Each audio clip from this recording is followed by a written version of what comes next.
তোর হাতের মাছের ঝোল খেতে আমার একদমই ভালো লাগছে না। সে কি ঠাকুমা, অমন করে কেন বলছো? সবসময় কি মাছের মধ্যে রসুন পেঁয়াজ দিতে হয়? কখনো কখনো হালকা পাতলা ঝোলও তো করতে পারিস। তবে ঠাকুমা, আজ রান্নাটা তুমিই করো। আমার হাতের রান্না যখন ভালো না, এত বড় কথাটা তুমি আমায় বললে, তবে আমি কিন্তু রাখবো না। রাগ করছিস বউ?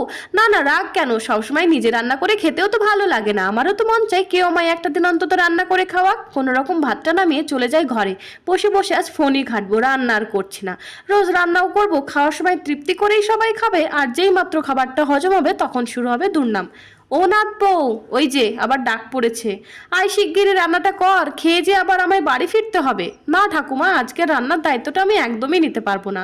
হাত ধরে টানতে টানতে রান্নাঘরে গিয়ে খুন্তি ধরিয়ে বলে, আমি তো মজা করছিলাম, আমি যেমন করে বলছি সেই মতন রান্না কর, দেখবি খুব ভালো লাগবে। আমার শাশুড়ির মায়ের হাতের এই মাছের কাসন পোড়া খেয়ে দেখ।